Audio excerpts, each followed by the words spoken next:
10 seconds.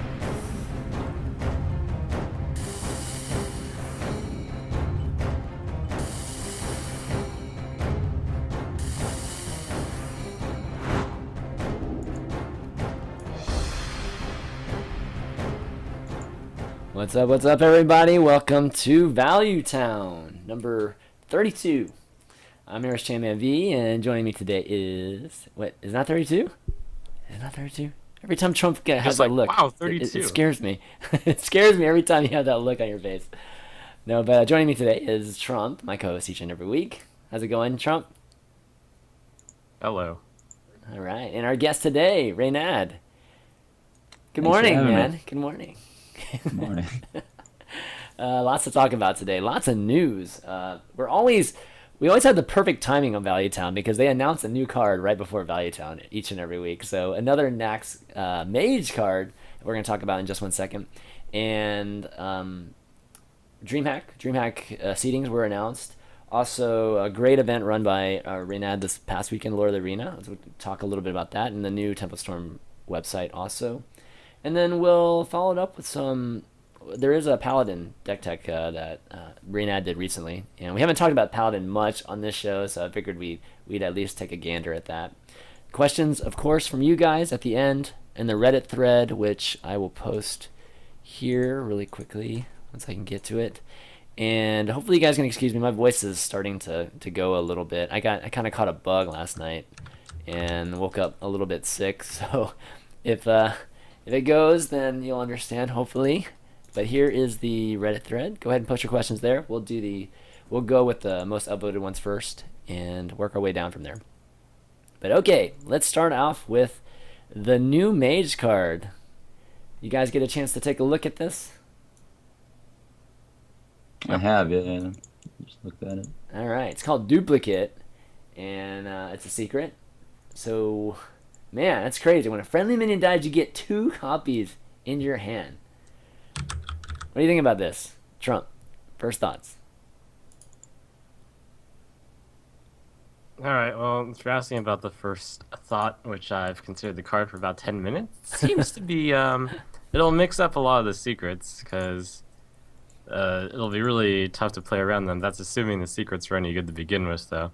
Yeah. So I'm like, I don't know. My inclination is that it's bad, but I think this is one of those cards that's hard to evaluate. Okay, Reynad? Well, it seems really good with Kirin Mage, but I feel like I'm kind of angry. Like, doesn't every class only get 1 card from this set? There's only 1 class card, right? Or is there more? Oh, I don't know for sure, but I would think so. Yeah, I would think there would only be 1 class card, and the rest of them would be neutral. Okay, it's either like 5 or 1. If it is 1, I'm kind of upset that Mage got a secret because Mage really needed help. That's a really fun class to play, and I think they should have buffed it a little bit and just given it a card that's kind of just outright good, like Warrior got. But I mean, that's life. The card's not horrible. It seems good with Kirin Mage. You can play it with stuff like Wolf Rider or Leroy. Yeah, I mean, it's not the worst. If it does become good, though, it's just gonna make Hunter more popular. So that's also kind of, I don't know. At a certain point, if the secrets get too good, if the Paladin secret gets popular, if the Mage secret gets popular, then Flare just becomes insane again. So, but yeah, I mean, it's not the worst card. It's far from the worst Mage secret. It just seems a little bit tough to get a lot of value out of. It's a little bit slow. Yeah, so the first thing that comes to your head are just very aggro, like combos there, with like you mentioned, Wolf Rider and Leroy. Any other kind of cool potential, friendly minions, like giant minions ending up in your hand and you able to really swing games with it? Well, you kind of have to play it with cheap cards, right? Because it's like if you play like a Sunwalker or something, you get 2 Sunwalkers, you're probably not going to have time to play both of them over the course of a game. So the cards like this are generally better with cheap cards. All card draw is usually better with cheap cards because then, instead of sitting with a bunch of stuff that's too slow in your hand, you have time to play it all out. Like with Sprint, for example, you want to draw backstabs, eviscerates even late in the game off that. But Yeah, it's I'm still disappointed, I guess. I wish Mage got something a little bit better. Yeah, Trump, you disappointed with this? I think it's too early to say whether or not I'm disappointed. It's like Yeah. it could part of the thing that they're trying to push with mages is for them to be a secret based class based on how many secrets there are, and I gotta admit you can't really test them all anymore, so it becomes kind of an interesting game. And Kirin Tor Mage is one of the most efficient minions you can possibly get when you play with a secret. The main problem is that like none of the secrets are that great to play on turn three. Maybe this one, we'll see. Okay. Yeah, I Yeah. kind of wish Mage's secrets are a bit cheaper, but it's life. Two. You think two would be good? Yeah, yeah. If they made them all two, that would push them into the realm of playability. But stuff like Ice Block is insane for 2 mana, so Yeah, that's true. it's kind of a fine line. Okay. Yeah. So hopefully, hopefully mages will. I don't know. We'll see a new dynamic with it. Maybe more secrets. There have been some secret mages in the past, but never been that strong. There's a lot of those type of cards that synergize with it, right? But I don't know. Maybe we'll see some. All right, so we got two classes I think remaining, right? Left for class card announcements. So looking forward to those. I think it's priest and it's what's our last one? We always go through this. The rogue? Warlock, I think. Is it warlock? Oh, it's warlock. Okay, so priest and Yeah, warlock. All right, we can see what those get. Hopefully, priest will get something good too. Uh, what I'm would, excited for those. yeah, Love exactly. Warlock. The warlock, man, the warlock already has so many good. It already has I know. so much diversity. I can't even imagine what else they're gonna give to it. So does Warrior, and then they gave a True Silver Champion. We'll True see, Silver. right? Yeti killer, yeah, totally crazy good. All right, let's move on and let's talk a little bit about your event this past weekend, Reynad, and Trump. You participated in it also. It was the first arena event. I mean, arena centric event, and of course there's some limitations to it. You couldn't draft like four water elementals or anything like that. But for the most part, it was very arena centric, and we saw some different types of gameplay and situations that we typically don't see in constructed these days. Uh, Reynad, overall, how was your? I guess what is your reaction to the I guess the viewership and just the success of it? I mean, we had a lot of popular players. I was expecting maybe 20 to 30. It was pretty insane. We Yeah. we peaked at 70,600 viewers, um, which was crazy. It's way more than I expected would show up. And I mean, I'm just glad that players like Trump and like Amaz Hafu, all you guys like were interested in being a part of it because otherwise it couldn't have happened. And I'm glad people liked watching it. There were definitely a lot of things I felt like I could have done better on the production side. I'm a horrible organizer, not very responsible. The recording games took like much longer than it should have, I think. But the end product looked good, and Yeah. people loved watching it. And I'm definitely gonna do another Lord of the Arena, as soon as possible. Yeah, it was only a 3 hour event, right? I think over Yeah, the that's whole pretty thing. short. Yeah. So the next one you're planning on doing more of a full day or maybe a couple days? A lot of people wanted like a double elimination, best of five and stuff. And like when I hosted the tournament, I really looked at it from what would be best from a viewer perspective. And it would be boring to watch the same two arena decks play against each other like three or Yeah. four games in a row. Yeah. So I made it really fast paced and just switch between players real quick. And I think that's one of the reasons why it was so successful because um, I don't know, like I have the attention span of a hamster. I don't want to watch the same deck play against the same deck for that many games in a row. It doesn't even happen in constructed. Yeah. Um, so It was yeah, yeah, it was Yeah, I was gonna say it was definitely one of the things that people liked about it was that it was just so fast paced and it just kind of went game to game to game type of thing. And I think overall the community doesn't have a very long attention span either, so that was a really good move. yeah, Trump, I what? think I'm Oh, gonna go ahead. definitely do 8 players though. Like two of the players got like a free win this way, which I didn't really think it through all the way when I organized the thing. I just like randomly generated brackets, but Yeah, yeah, I should have had it be 8 players. So next time it'll be 8 for sure, at least. yeah, I know I know the challenge there too because I had similar kind of issues with the whole deck war and 12 people thing, so it can be pretty challenging. Yeah, it'd be cool to see Crip play in it too. He Yeah, I actually casted. offered him to play first. He said he'd rather cast. So Okay. Trump, what'd you think of the whole event? It was really great. I echo everything Reynad says. Is there anything you suggest, like maybe to make it better, like multiple drafts or anything like that? I think there could be another draft in like the finals or maybe the semifinals. It depends on how fast paced he wants to keep it, but I think there definitely should be at least two. Yeah. Like not necessarily two in the early game, but two for some. Okay. it kind of makes sense. Yeah. Yeah, that'd be kind of cool actually. 'Cause then they have to, even if somebody has an insane deck up until the finals, you can kind of switch. You know, Yeah, Yeah. that's a good Also, I idea. think a lot of people do enjoy watching the pick part. yeah. Yeah. I think that part was a lot of fun. Just getting to see what they had to pass up, and it was funny. People were wondering who Masan was talking about during his. He was talking to me the whole time because I was actually having to verify his decks and stuff. So it was seeing all those water elementals having to pass up. I think was pretty funny for people to see. But what do you think about maybe doing having multiple decks, but just having people have to do multiple drafts to have multiple decks? It's like a lot of stuff to keep track of as a viewer. Okay. I think just keeping it simple, like one draft, one player.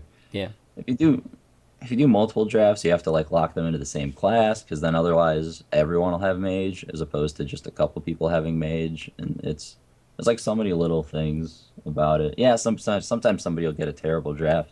Yeah.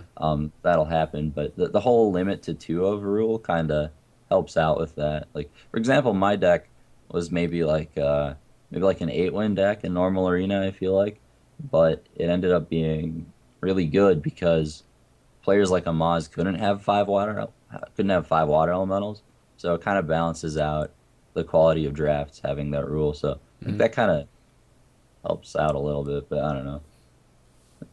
I know Crip in his recent video suggested maybe even making a restriction that nobody can pick mage.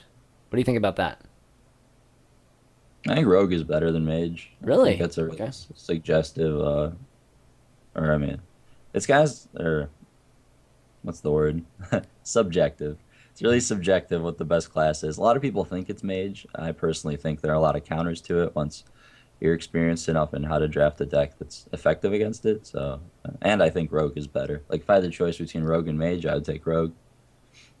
Okay, I gotta get Trump's opinion on that. What do you think, Trump? I think the mage thing is overblown, and it's just something that people are annoyed to play against. Mage is statistically my third worst. Is it third now? No, it's Worst? actually it's in the middle. Okay. Wow. Okay. I completely So, agree with Trump. It's not as good as people think it is. You know, right. it is good, but not. All It's right. not So like no that restrictions. far above. It just happens to be one of the like. I would agree with the Flame Strike, move it up to rare, switch it with Blizzard plan. I think that's a really good idea. But other than that, it's got one of the flashiest ways to cause you to lose, and it's very common to see it, and everyone always picks the Flame Strike card. But once you play around it, it's significantly less good. Okay. Yeah. Good stuff. But overall, the arena was this lore of the arena event was a lot to do with kind of to be in tandem with your launching of your tempostorm.com site. And Yeah, let me yeah. show that real quick. I kind of wanted to make like actually like a second before this started, I put Gar's new guide up on the website. Oh yeah. Yeah, it's something I've been planning for 3 or 4 months at this point. I kind of wanted to make like the solomid.net.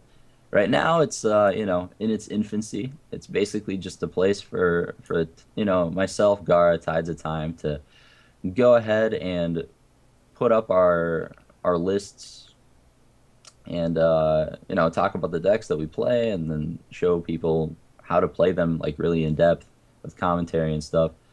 But it'll evolve into a lot more than that. I'm looking into working with some web developers. There's a lot of awesome platforms I'm looking at. Like the kind of stuff I'm looking at is I can't even believe that technology exists. I don't know why Hearthstone platforms are so far ahead of everything else on the internet, but It'll blow you guys away once I actually have it all incorporated. But yeah, Okay, I'm good really stuff. excited for what it's gonna do. It's gonna do a lot of community stuff. Right now, it's just content, but it's the community stuff is coming like next. That's the next big step. Okay. No, that's really, really cool. I mean, definitely, you guys are the first team to really have a big website like that. I mean, Curse has some of their properties too, but just having one named after it, it's pretty nice, man. Definitely really cool. Good Yeah, place, thanks. resource to get all the decks and everything. Yeah, definitely. It'll just get better and better for the user. A lot of people, it does. Some people were unhappy about the whole subscription model thing, Yeah, which I so talk totally about that a little understand. bit because that's It's been the yeah. biggest thing. Basically, I'm an irresponsible 22-year-old kid, and I need some way to salary players. And I'm not a multi-million-dollar organization like Curse, so this is a way for me to like have some money coming in outside of streaming, and then I can use that to kind of build the brand, build the players, fly them out to tournaments like Dreamhack, and it's just a way of like supporting the team. All of us make 2 videos per week, which is a ton of content compared to any other website, and basically a couple of these videos are like extras for people that want to support the site. Pay $10 a month and help us out. So I understand why people are a little upset about that. It looks like a paywall. It looks like we're trying to sell them content, but Hmm. really it's just like if people want to support the team, they get a couple extra videos. They can do it that way. But if not, then there's still a ton of content for free. So Okay, good stuff, man. I mean, I'm excited to see some of those improvements you're talking about, and you seem really, really excited about them. yeah, But good yeah, stuff. they look really good. I mean, hopefully I can get them up soon. Yeah, first step's always just to get it out there, right? So now that you got it out there, improving it's the fun part. Okay, let's talk about DreamHack. So there was an announcement, I believe yesterday, that listed out the seeds, the at least the top 12 seeds, and then there will be 4 spots that'll be battled, be I guess battled between like 256 BYOC folks at DreamHack. But what do you think about the 12 seeds? So let me bring those up really quickly. A lot of names that we know, some names that maybe some folks don't know, but overall, what do you guys think? You got one of your players. No, actually two of your players. Gara and Tides of Time are in there. Trump, you want to take us first, or yeah. Yeah, Trump. What are your thoughts? Hmm. Or just in general seeding. I guess Okay, any so any general comments too is good. I'll do the seeding first, Okay. in general. So I like the idea that it has some seeds and it has a free-for-all element where like some amount of people can get in. Yeah. I know there's been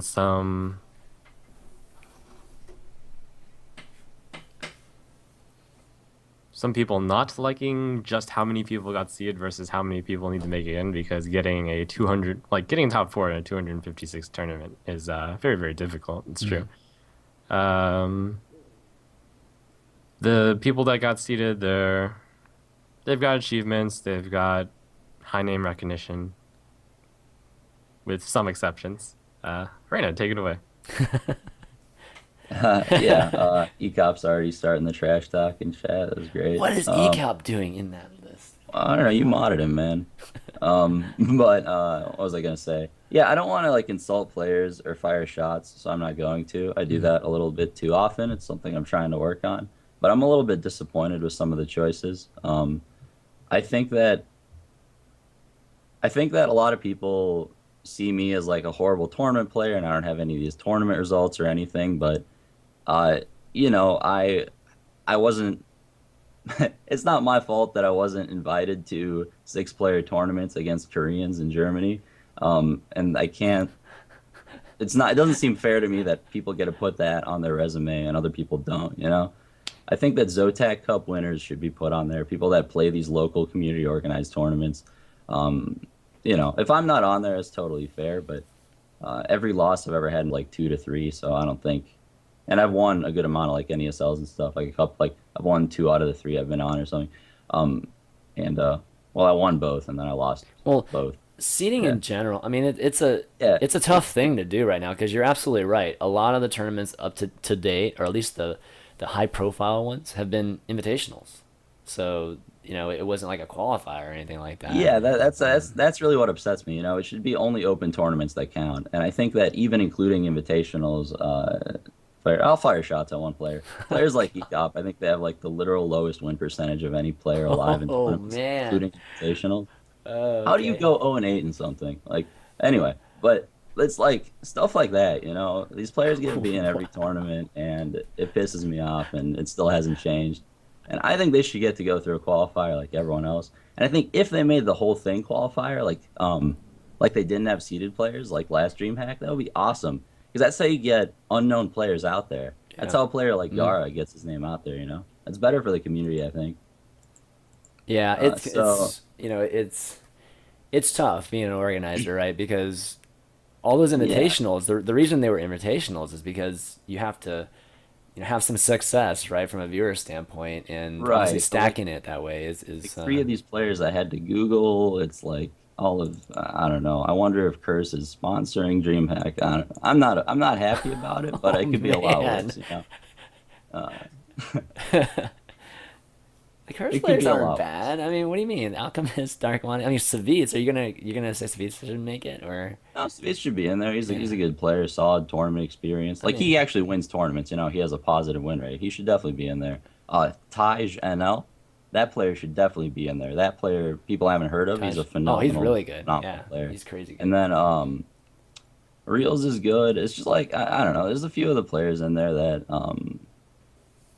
I don't know. Whenever I've seen them in a tournament, they've handily lost, and I only looked up their tournaments after I had to Google them. So I feel like that's no matter what metric you're using for whatever. I'm not going to Yeah. complain. Honestly, there just aren't a lot of players that have tournament experience in Hearthstone, so Hmm. you can't really.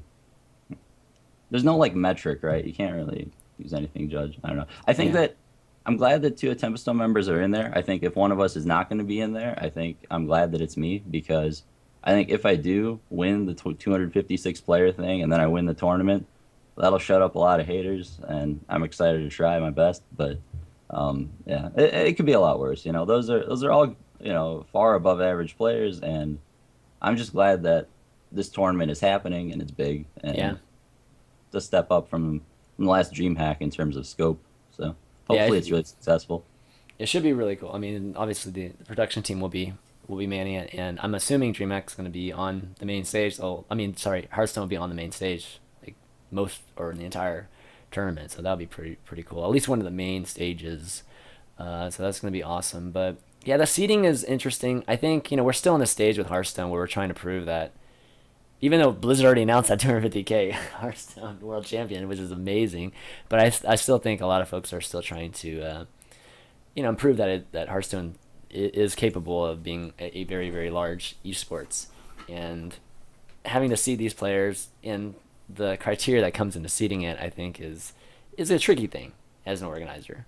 So I think as we go more and more, we'll start seeing some more and more open like tournaments, less seedings, that are just picked for whatever reason. Or maybe we need a ranking system already in Hearthstone. I don't know. Maybe something like that too could be interesting. Yeah, like a tournament ranking system. Yeah. Gosu Gamers is trying to do stuff like that, but they're it's Yeah. tough, right? Yeah, it's pretty tough. It's still going to be somewhat subjective, at least in the beginnings of it, right? But anyways, Yeah. it's going to be a great event. Be excited. I'm sure there's going to be some more announcements soon. So the 256 is BYOC, so you have to actually be there, right? You have to Yeah. play there. That's Also going to be have crazy. oh Wow. yeah, it's a huge hall with like I got a Yeah. computer seat. I just booked it yesterday. I Oh, have to find some wow. laptop while I'm there because the one I have right now is like one of these skinny Oh, air like or ones that turn into a tablet thing, so it oh doesn't yeah. have an Ethernet port. Yeah, it's gonna be a struggle. It's okay though. Well, that's the beauty of DreamHack, man. Getting a chance Right? to see Yeah, I get the the real full festival. experience. Yeah, the real festival. BYOC is the biggest BYOC in the world. So that's cool that you're gonna get a chance to actually do that and compete that way. Okay, let's move on. Let's talk about some meta. And we always talk a little bit about meta, and this being the last few days of the ladder too. Kind of want to get your thoughts, Trump. Any changes you've seen in the last week in the meta? Seems mostly the same. I see a lot of diversity, but it's mainly coming down to Zoo, Handlock, Miracle Rogue, two different varieties of druid, and bit of shaman.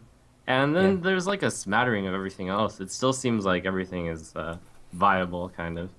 Yeah, I feel like I see a new Reddit article every day, somebody getting legend with some different type of deck. So it does seem a little bit more, or it still seems pretty diverse. Um, but one of the things I've talked to about just with some of the top players, especially the ones that are really close to being in the top 16 right now, is that they just won't play anything but Miracle Rogue. At least a few of them that I've talked to. What do you think about that sentiment? Is that a pretty common sentiment right now, Reynad? I think it's true for a lot of players. I think a lot of it is because of their inexperience with handlock. Because there's the way I look at it, Rogue is the best deck far and away. Well, not like far and away. Handlock is really close behind it, and then the third best deck is like way down here. It's a pretty big gap between those three decks. But I alternate between Rogue and Handlock when I want to climb. I've been top 10 the entire season. I hit rank 2 days ago, but then I played trying to get rank 1. Now I'm rank 8. But yeah, it's Okay. like I play nothing but Rogue or Handlock when I want to climb. It's just they're the best decks. Trump, what are your thoughts on Miracle Rogue and best decks type of thing? I'm really cautious when I call them the best deck. I think that anything that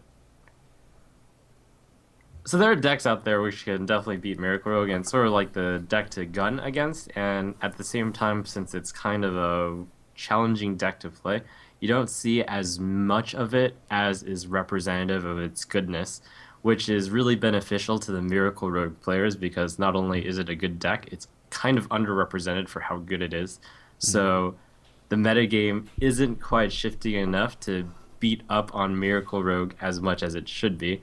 So it's an interesting puzzle. That said, I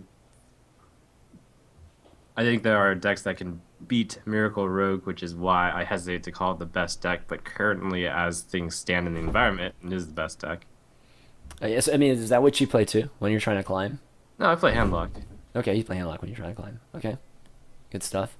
And so you guys gonna be grinding it out the last 2 days here? Because I know the last 2 days of last season was pretty crazy on the ladder. Like, I was talking to folks like Admirable who had to play like full days, just to even stay at the spot that he was. Are you guys anticipating the same thing this turnaround or this go around? If I fall out, I'll play. If I don't fall out, I'll sit there and get top 16. Like, there's no reason to play until I drop out of top 16. So Is it easy we'll to see. squat? I don't know. I stopped at 5 for a couple of weeks, then I dropped to like 20. Then I took it up to 5, and then now I'm at 8. We'll see how much I drop. I wouldn't be surprised if it's really volatile on the last day. So Okay, cool. Yeah, general question towards that. Like, what win percentage do you have to have at rank, like say 5 legendary, to stay at rank 80%. 5 legendary? Good question. 80? yeah, 80 to 90. Yeah. 80 to 90. Wow. If you want to get above 5, it's 90. If like you want just 5 to 10, it's like 80. Yeah. That's really 'Cause impressive. one loss- Basically, if Yeah, you if you lose 1 and you win 3, you're actually losing ranks. Yeah, absolutely. I went on a 10-win streak from rank 22, 12-win streak from rank 22 to rank 2, and then I had 1 loss and I went to 14. Wow. So it's That's brutal, man. actually hell. Yeah, and this is why you need to play decks like Rogue, because even against the decks that beat Rogue, Rogue can still beat them, whereas the decks that beat Handlock just outright beat Handlock. And that's the thing about Rogue. It can still beat anything, even if it's an unfavorable matchup. That's why you need to play Yeah. decks like that, because you can't go like, oh, I have a 70% win rate. That's not getting you top 10. You need to just not lose for like hours, and that's really tough to do. Is there any precautions in place on the ladder that prevents or that requires you to continue to play? Like, if you don't play for a few days, do you actually receive a penalty for that?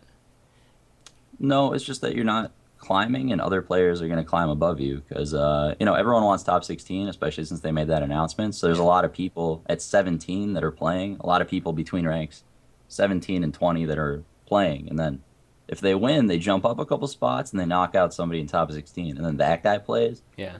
and they just gradually top each other. So there's a lot more people actually playing in the top 20.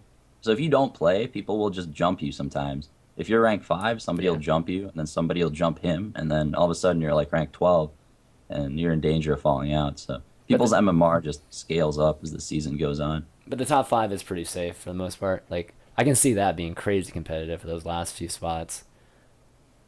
I thought it was. I don't know. I fell from 5 to 22, and then Wow. one Wow. loss from 2 to 14 was brutal. I was tweeting about that stuff. Yeah, I don't know. It's Yeah, 2 to 14. It's almost like why even play? I mean, that's crazy. yeah. One loss. Trump, like, where are you ranked right now? So right now I'm ranked somewhere around 1,000. Okay. I had my time where I climbed up to 30, and then I plummeted down to somewhere around 1,200 when I was trying to find a counter to Miracle Rogue. Mhm. Unfortunately, these decks, which are good against Miracle Rogue, aren't that great against the rest of the field. Yeah, that's pretty Yeah, tough. definitely. That's pretty I was, crazy. That's, I was playing on Europe yesterday. I'm ranked 2,000 on Europe. The metagame is completely different. Oh, Everyone is it? plays either Miracle Rogue or Leper Gnome. or Leper Gnome. What Yep, class pick is a Leper class, put Leper Gnome in it. Gnome? Like any class with Leper Gnome in it. Yep. Okay, so really Against aggressive that, classes. Miracle Rogue. So really aggressive classes, or decks. I'm assuming. Yep. Okay. All right. Well, again, guys, last 2 days of the ladder season, and hopefully we'll see who. We'll see some. I guess a lot of battling it out at the top, and right now it looks like you're in position to be in top 16, so that's really cool. There's only like 3 more months to do it, so gotta get it in, and maybe Trump, maybe a crazy 48-hour push, man. Is it possible? Man, it could be some like Eye of the Tiger stuff, man. I think it's technically possible, but I'm holding more out for next month. There's Yeah. always next month. There's always next. That's true. That's true. Next month will be really interesting if Nax comes out. You know, like That will be Yeah. interesting. It'll be I think the crazy, month that next actually. comes out will be really interesting. yeah, that's going to be exciting, and even the following month I think will be pretty crazy. So June and July I think are going to be playing out. They're going to be really good ones to look at. Okay, let's talk a little bit of decks. Let's talk about this mid-range Paladin deck that Reynad you recently put together on your site. Figured we'd talk Paladin since we rarely talk Paladin. Maybe we talked one time with Yuki maybe. So let's give this a look. And it's mid-range, so it's not the aggro. Yeah, it's a cool deck. Yeah. Most of the Paladin I've played is control, so I wanted to try aggro, and that's what this started out as, with like Divine Favor and Worgen Infiltrators and Yeah. stuff, and then eventually I just cut all the situational cards and started putting in more and more expensive stuff. And I kept the Worgen Infiltrators for a long time anyway, just as an early game removal spell, and they're good with Argent Protector. That was like the last card I cut. And now it's this, which is a pile of mid-range cards with a really smooth curve. Yeah. It's consistent. I like it. It's like surprisingly better against Rogue than I thought it would be. I thought it would just get destroyed by Rogue, but Yeah. games have been pretty close actually. I mean, there's no taunt in this thing outside of Tyrion, right? Yeah, no taunt. I mean, when you think about it, Rogue only really plays one charge card. All you want to do is kill all their stuff and stay at 30 health, and then you can't die. Oh, that's true. Um, Yeah. So taunt isn't exactly the best solution. Taunt is just another minion they have to kill, just like any other minion. Yeah. Um, Got that life gain too, which is really good against. Can be good against Rogue to put you at a range on a few of those turns. But Yeah. Captain Greenskin, that been really Yep. good for you. yeah, Azure Drake number 3. You can follow Yeah. up True Silver with that guy. It's pretty gross. And it's good at Sword of Justice too. I've been liking him. Nice. Yeah, the Blood Mage is the card I'm least sure about, but like even if it's bad, it replaces itself, so it's not that bad. But it gives you some pretty strong consecrates. And Yeah. yeah, good with Hammer of Wrath as well. But yeah, it's just a solid standard deck, like really straightforward to play, just like Druid. Kill their stuff, play your own stuff. Yeah. Trump, anything stand out to you? So the big reason why I actually really wanted to play Paladin deck, and this is too. something Yeah. where I think a lot of people would generally gravitate towards, since there's a lot of good Paladin value cards here. The main thing that kept me from going down this direction, and then I generally took a more shamanistic approach, is because I looked at it and was like, huh, it kind of has the same general idea as Shaman. The hero ability is even quite similar, and the cards are kind of similar. And it's like, do I really think this deck is stronger than Shaman midrange, or do I think it's stronger than Druid midrange? And it has its pros and cons, but I ultimately decided I think the other two are slightly better. What are your thoughts on that, Reynad? Yeah, I kind of agree. There are definitely a lot of things that Druid and Shaman do better. I think this deck is more consistent than either because Shaman can get those draws where um, your overload or your answers don't match up correctly to your opponent's threats. Like, for example, if you're playing against Control, Aldor Peacekeeper is a 3/3 in this deck that still is decent against cards like Mountain Giant and stuff. But if you're playing a card like Hex against, or sorry, a card like, well, yeah, like, how do I put this? Basically, the Shaman deck it doesn't play as many creatures. It plays so many reactive cards: Lightning Bolt, Earthshock, Rockbiter, Lightning Storm. And a lot of times these cards don't match up right with what threats your opponent's playing. A lot of times you roll wrong on Lightning Storm, your overload doesn't match up right, and this deck is a little bit more proactive, which I kind of like. So that's like one slight advantage. Basically, I think this deck will do the same thing every single game. Whereas Shaman, you get those occasional games where you just get like destroyed because you drew all your expensive cards in your opening hand, and or like I guess that can happen to this too. But yeah, the strengths of this deck are basically a quality Peacekeeper. It's better against Handlock than a deck like Druid for sure, and it's better than Zoo, or it's better against aggressive decks than a deck like Shaman, I think too. But it's yeah, like this against Handlock, you'd rather be playing Shaman, and they each have their like slightly worse, slightly better matchups. But yeah, I agree Yeah, with you. yeah, There's exactly. there's cards like Hex that really push Shaman over the top, and then with Druid, there's cards like Ancient Allure that really push that over the top. Yeah, I mean, Does this deck do Aldor. anything? It's like strictly better? Not really, but it does things that are unique. As those weapons are strong. Like Sword of Justice is really strong. Elder Peacekeeper is really strong. Consecration's a much better card than Lightning Storm. Just little things like that all add up. I mean, you've got two swords in there, and I've seen variations that have one in there in these kind of mid-range paladins. Where do you like to play it? I mean, do you like to play on turn three and just try to get it out as soon as possible, Yeah, or is it more of a later yeah. game type of thing? You just play it as quickly as you can and Mm. buff as many guys as you can. Just how it Okay. works. And yeah, it's good at picking off little dudes against like other Harvest Golem tokens and Argent Squires, stuff like that at attack. Yeah. Blood Knight. How often does Blood Knight hit? Pretty often actually. It's kind of a slower deck, so if he doesn't have a target, you can wait. But you also play two Squire, two Argent Protector. The other guy plays Bubbles a lot of times. Mhm. So yeah, throughout the course of a game, this deck actually draws a lot of cards. So you'll see a Bubble plus Blood Knight at some point, pretty much every game. Hmm. Okay. Yeah, actually, it does have. It's got the Drakes, the Wraths, and the Thalamus and the Lay Hands. It is quite a bit of draw for this type of paladin. Oh, cool. So, how much success have you had with it? Like, are you? I don't think you're playing it at the top of the ladder, but No, I haven't tried it at the top of the ladder. I've been playing it at in Europe. It was 65% win rate, and then I mm, switched okay. to other stuff, and I lost like four in a row. But it's not. Like, yeah, it's been doing okay. Like, it's definitely above 50%. I think it's a fine deck. I think if you like mid-range decks like Druid or Shaman, and this is another one to try out. If Yeah. you like Paladin, same general idea. Okay. Any last thoughts, Trump, on this deck? Yeah, I pretty much have to echo that. It doesn't have. It's not strictly worse or strictly better than the other two options, which are similar for this Druid or Shaman, and it's just another option. It has its own flavor to it. Okay, great. Why don't we take a quick break and then we're gonna go into some questions from you guys. Lots of questions again in Reddit as usual. So we'll be right back.